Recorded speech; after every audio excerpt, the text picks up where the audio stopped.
Whatever it is, keep going, keep going, keep going. How many times can we say that until I swim?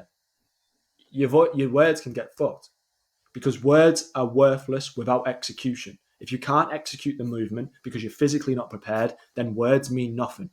So it doesn't matter. Your mindset will get you through a lot. It will. But you have to have that physical base, that foundation, in order to action that. I use the analogy of the stretch race, I think, or a 10-kilometer run.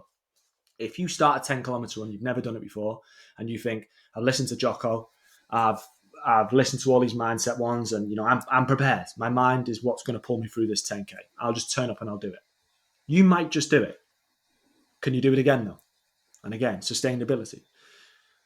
But if you think that your mindset, if you in 1 kilometer, your body starts giving out and you think, right, I ain't trained for this, I'm hurting now. And your body starts giving out at 1 kilometer. You got 90% of the race left. 90%. If you think you're going to perform optimally in that 90% just because your mindset's great, you're not. You're going to be in all sorts of trouble. But if you prepare adequately physically and your body gives out at 9 kilometers and you've only got 10% to rely on that mindset now, you can dig deep for a kilometer. We all can. Who's going to perform better? And that's what it's about. It's not about coming over the finish line. Me and you could go outside right now and we could go and do a marathon. We'd hit 26.2 miles. Right now, we can go and do it. It might take us, I don't know, 4 hours. It might take us 2 days. We might have to crawl over the finish line, but we'll do it. But that's not what it's all about. It's about how good you're going to look and can you do it again and how quick's your time. And that's what I mean by this mindset mantra. It's going to take you so far. You physically have to go and train. Because that's something I definitely noticed. I recently did, when was it? It was a few months back. I did a Tough Mudder, and I only had a few weeks to prepare because I kind of agreed to do it last minute. And I can remember how physically I could do jiu-jitsu. I'd be throwing people around and all this stuff, absolutely fine.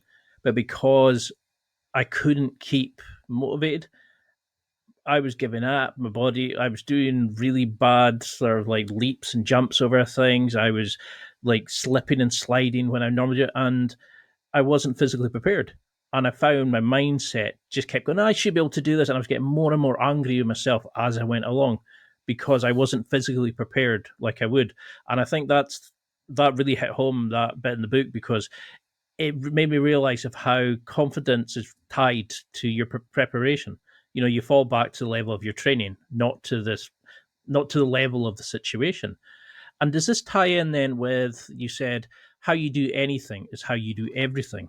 Is that the Mm-hmm. mindset that we need to remember, that everything is linked in this kind of read on philosophy, that our abilities to win on our battlefield is, we need to keep that quality throughout everything we do. We have to approach it as an elite performer, thinking it as an athlete. Well, that's talking to people like an athlete again. It's going back to the same system in regards to when you start talking to someone like they're an athlete and you're treating them exactly the same, they start questioning everything. Should I eat that? Do I really want to go out? Should I choose growth over company this weekend?